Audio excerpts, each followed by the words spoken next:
दोस्तों ये समय है पूरे देश के अंदर गेहूं की कटाई का और फिर फसल को मंडियों में लाकर बेचने का।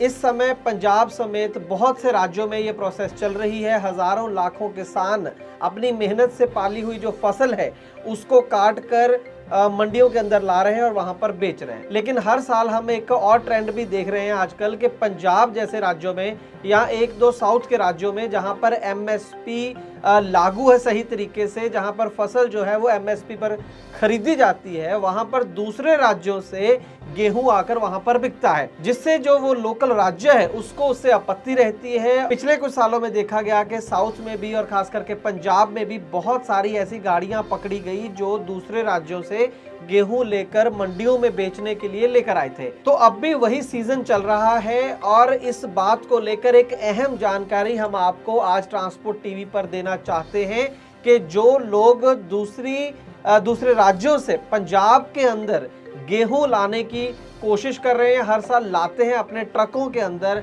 भर के, उनके लिए एक जरूरी खबर आज की इस खास ग्राउंड रिपोर्ट में है। बहुत इंपॉर्टेंट है, ध्यान से सुनिएगा। शुरू करते हैं आज की एक खास ग्राउंड रिपोर्ट एक छोटे से कमर्शियल के बाद। दोस्तों ट्रांसपोर्ट मॉल ऐप में है ट्रांसपोर्ट सेक्टर का सबसे बड़ा न्यूज चैनल ट्रांसपोर्ट टीवी। मुसीबत के समय आपका साथ देने वाली देश की पहली ट्रांसपोर्ट हेल्पलाइन और वाहन बीमा की भरोसेमंद सेवा जो सिर्फ 30 मिनट में आपको दे सही पॉलिसी सही प्रीमियम के साथ। तो देर न करें, अभी गूगल प्ले स्टोर से डाउनलोड करें transport mall app. Transport TV पर आपका स्वागत है दोस्तों, मैं हूं मनिंदर सिंह और आप देख रहे हैं ग्राउंड रिपोर्ट। दोस्तों जैसे कि मैंने पहले बताया कि हर साल ये चलन है कि दूसरे राज्यों से पंजाब के अंदर गेहूं लाया जाता है और यहाँ पर बेचा जाता है। उससे क्या दिक्कत होती है उस पर मैं आता हूं, लेकिन इससे पहले मैं आपको ये बता दूं कि ऐसा होता क्यों है। ऐसा क्या है कि दूसरे राज्यों से आकर गेहूं पंजाब में बिकता है, क्यों नहीं वो गेहूं अपने ही राज्य में बिक जाता। तो मैं आपको बता दूं कि असल में किसान बेचारा जो है वो तो अपने राज्य में ही बेच देता है। हम बिहार की बात कर लेते हैं क्योंकि बिहार से भी बहुत सारा गेहूं पंजाब में आता है, ऐसा बताया जाता है। वहां पर जो एक छोटा किसान है जिसके पास 5 एकड़ मान लीजिए जमीन है, उसकी तो इतनी कैपेसिटी ही नहीं है कि वो 5 एकड़ से जो गेहूं उत्पादन हुआ है उसको लेकर एक ट्रक हायर करे और फिर पंजाब आए।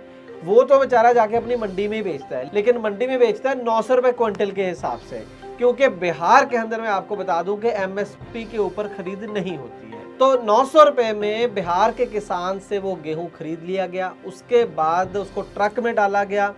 ट्रक वालों को तो माल चाहिए आज की डेट में कि ठीक है पंजाब जा रहे हैं, जाते हुए गेहूं ले जाएंगे, उनको अपना भाड़ा मिल गया।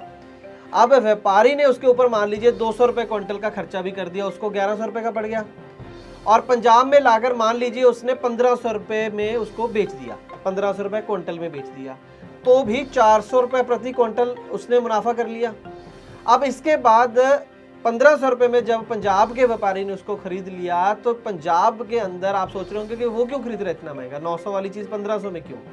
क्योंकि पंजाब के अंदर अभी भी हालात कुछ हद तक ठीक है। यहाँ पर जो फसल की खरीद सरकार करती है वो अभी भी एमएसपी के ऊपर करती है। यहाँ पर एमएसपी वाला कानून अभी रद्द नहीं हुआ, इसीलिए वो इतना बड़ा आंदोलन चला। तो यहाँ पर एमएसपी का रेट आज की डेट में 2015 रुपए है। तो अगर 1500 रुपए में भी अगर पंजाब के व्यापारी ने वो खरीद ली तो भी लगभग 500 रुपया प्रति क्विंटल उसको बच गया। जब 400 रुपए का मुनाफा लगभग बिहार वाले व्यापारी को, 500 रुपए का मुनाफा लगभग पंजाब के व्यापारी को या शेलर मालिक को, जबकि इतना किसान को फायदा नहीं है।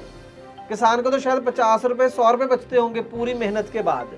खैर वो यहाँ पर मसला एग्रीकल्चर का नहीं है, यहाँ पर मसला है ट्रांसपोर्टेशन का।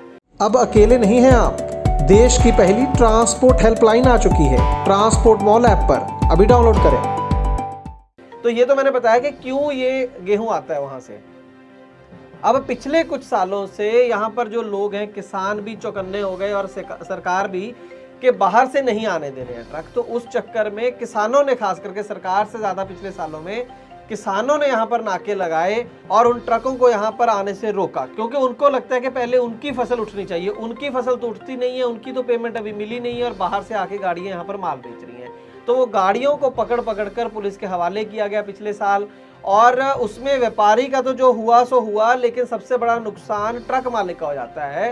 ट्रक 20 लाख का है, 30 लाख का, वो पुलिस हिरासत में खड़ा रहता है, महीना 2 महीने 3 महीने, जमानत कराते फिर उसकी और बाद में केस भुगतो, ये सब हो रहा है। आज हम आपको इसलिए बता रहे हैं कि इस बार पंजाब के अंदर पंजाब सरकार ने ही, पंजाब के अंदर सरकार चेंज हुई है, हाल ही में आम आदमी पार्टी की सरकार बनी है। तो जो जानकारी मिली है वो ये है कि इस बार सरकार ने खुद जो है नाके लगा रखे हैं पूरे पंजाब के बॉर्डर्स पर, और किसी भी ऐसी गाड़ी को पंजाब के अंदर दाखिल नहीं होने दिया जा रहा है। तो जानकारी आपको ये देनी है कि आप अवॉइड करें, अगर आप ट्रक मालिक हैं, ट्रक ड्राइवर हैं, कि गेहूं पंजाब में बाहरले राज्यों से लाने से परहेज करें। ऐसा ना हो कि गाड़ी पकड़ी जाए। व्यापारी के नुकसान की चलिए हम चिंता नहीं करते हैं, लेकिन गाड़ी का जो आपकी वहाँ खड़ी रहेगी महीना 2 महीने या जो भी केस होगा उसके ऊपर, ड्राइवर भी पिछले साल हमने देखा कि हवालात की हवा खानी पड़ी। तो उस चीज़ को अवॉइड करें, ये ना करें। और कर्नाटक में भी शायद गाड़ियाँ पिछले साल पकड़ी गई थी। किसी भी स्टेट में अगर दूसरे राज्यों से गेहूं आप लेके जा रहे हैं, व्यापारी हो सकता है आपको ना बताए, लेकिन आपको चौकन्ने रहना है। जब भी आप गेहूं एक राज्य से दूसरे राज्य लेके जा रहे हैं, चेक कर लीजिए कि ये कहीं इलीगल काम तो नहीं है। बाद में कोई भी व्यापारी आपके साथ खड़ा नहीं होगा। तो हम उम्मीद करते हैं कि जानकारी आपके लिए लाभकारी साबित होगी, और ये भी चाहते हैं कि इस वीडियो को आप ज़्यादा से ज़्यादा शेयर कर दें अपने दोस्तों के साथ। और ट्रांसपोर्ट टीवी को अब आपने कहाँ देखना है? ट्रांसपोर्ट मॉल ऐप में। ट्रांसपोर्ट टीवी देखने के लिए बहुत बहुत शुक्रिया। नमस्कार जोले, मैं कुंगांग जो स्पीति हिमाचल प्रदेश से। मैंने अपनी गाड़ी का इंश्योरेंस 2-3 साल से ट्रांसपोर्ट मॉल से ही कराया है। ट्रांसपोर्ट मॉल से इंश्योरेंस कराना काफ़ी आसान और फ़ायदेमंद है। ट्रांसपोर्ट मॉल से इंश्योरेंस कराने पर मुझे हर साल 3 या 4 हज़ार का फ़ायदा होता है, और यहाँ से इंश्योरेंस कराने आसान है, और इंश्योरेंस में क्लेम लेना बहुत ही ज़्यादा आसान है। मेरा आप सभी से अनुरोध है, अपना इंश्योरेंस ट्रांसपोर्ट मॉल से ही कराएं, जो कि काफ़ी आसान है। ट्रांसपोर्ट मॉल जो कि ट्रांसपोर्ट गाड़ी के इंश्योरेंस के लिए सबसे अच्छा है, और ट्रांसपोर्ट मॉल के सभी लोगों का धन्यवाद करना चाहता हूं, क्योंकि वो ट्रांसपोर्ट के सभी गाड़ियों का हमेशा मदद करते हैं। धन्यवाद।